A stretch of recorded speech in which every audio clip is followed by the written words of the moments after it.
Former President Joe Biden's son Hunter recently making headlines for comments he made in a book about the 2024 election that's being released next week. Hunter Biden referenced a viral video from a Democratic fundraising event in June of that year, where his father Joe was on stage with former President Barack Obama. In the video, Obama can be seen taking Biden by the hand and leading him off stage at the end of the event.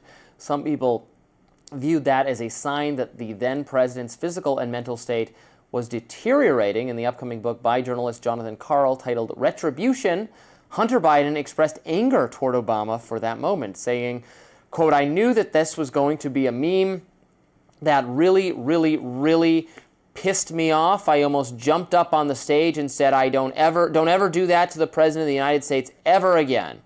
According to Axios, the younger Biden insisted that his dad did not need to be guided off stage and that he was just taking time to acknowledge the crowd. But online, others expressed disagreement. Writer Anthony LaMesa says on X, quote, "I totally get why Hunter Biden was upset. It was a heartbreaking image. But Barack Obama was trying to help, not hurt, Joe Biden. Does Hunter feel any regret for having pushed his father to be on that stage in the first place by insisting on a re-election campaign?" Less than 2 weeks after that clip went viral, Joe Biden had his now infamous debate with Donald Trump, and the following month he suspended his campaign for re-election, leaving Vice President Kamala Harris to take up the challenge of trying to defeat Trump. Speaking of Hunter Biden, he also recently did an interview where he spoke about the pardon he got from his father. Hunter was convicted of 3 felony gun charges and pleaded guilty to felony tax evasion last year. He claims he was only pardoned for those offenses because Donald Trump was reelected. Speaking with writer Tommy Christopher, Biden said he would have won his appeals under normal circumstances, but that Trump being elected made him a target. He also acknowledges how lucky he was to be able to get a pardon just before his father left office, saying, quote, "I realized that I got something that almost no one would have gotten, but I'm incredibly grateful for it, and I have to say that I don't think it requires me to make much of a detailed argument for why it was the right thing to do, at least from my dad, from his perspective." Oh, Hunter. Yeah, Hunter, why? I mean, he loves talking, and I know. It's just not a good idea. It's not really. The idea that Barack Obama had wanted to embarrass Joe Biden is just ridiculous. Barack Obama is a team player for the Democratic Party. He did not want Trump to be reelected. Right. Barack Obama is very situationally aware and just an aware and on-the-ball person in general, I would argue. No matter what you think of his ideas. Right.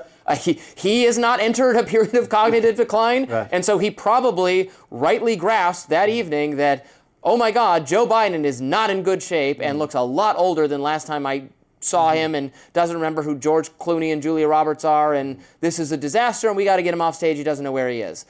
That wasn't to humiliate Joe Biden or put him down. That was because he recognized this was a damaging moment for Joe Biden's credibility in front of a very large group of potential donors. Yeah, absolutely. Absolutely. I mean, I agree with that entirely. Obama was, in fact, acting as compassionately as he could, to my mind, in a very difficult situation. We may not have the rights perhaps to play the footage, but Biden in that moment was sort of looking quite lost up on the stage, and Obama guided him off there. And what else could he do? Was Obama just going to walk off or stand there awkwardly while Biden seemed sort of disoriented? I mean, I really don't get what Hunter Biden's objection to that is. To the broader point where he's talking about pardons and all of that, at one stage I was halfway sympathetic to Hunter Biden because of his addictions and because of the fact that people in active addiction often do things that they wouldn't do absent those addictions. During the period of addiction. During the period of addiction. But now he doesn't have that excuse. No, exactly. And he just seems to keep to want to insert himself into these controversies or to sort of gin up these controversies. And I'm not really sure why, other than to keep himself in the public eye and perhaps, frankly, generate some sort of income from that in some fashion. So, even my limited or degree or moderate degree of sympathy for him is eroding quite fast at this point. Absolutely. And I just don't like there's an underhanded nature to his continued media presence, which is always like, I'm defending my dad, and I'm trying to set the record straight for my dad, and I love my dad. I don't doubt that he loves his father, but it's very self-serving that he's appointed himself this guard. No one asked him to do this. He's appointed himself guardian of his father's legacy in a way that is absolutely clearly designed to bring him some degree of income or ability to monetize his presence, as he did, frankly, throughout Biden's actual presidency, in a way that was damaging to the optics of the family. It's just so bad. It is not at all helpful to his father. His father has dealt with him very kindly over the years for a variety of reasons. Joe Biden is a loving father, and he lost his other and more publicly competent son, and Hunter, who is not sort of intellectually capable of fulfilling that role as expertly, has tried to do that while struggling from addictions. Glad he's not struggling from addictions anymore. That is a very difficult thing. I never particularly cared about the gun charge. Was a little nonsensical to me, a supporter of both gun rights and drug legalization. I just did not support that charge. The tax stuff was less favorable to him, and then the closing off the door to any possible investigation into influence peddling, where it was extremely well substantiated that, at least on his side, he'd attempted that, not as substantiated that anything had been done criminally by Joe Biden himself, but Hunter certainly attempted it. That's where we got into, like, well, that would be a worthy pursuit, and that got closed off in a way that I thought was not great. Yeah, look, I think that some of the investigations into the influence stuff, or the use of the Biden name, where to my mind, they overshot in the accusations or insinuations they made about Joe Biden. But I said frequently at the time, when Hunter Biden's involvement with Burisma came to light, he was getting at certain points $50,000 a month for an area that he has no notable level of expertise in at all. It was not necessarily illegal to do so, as far as we know. It isn't illegal to do so, but it's clearly cashing in on the family name. Like, that was what he was doing.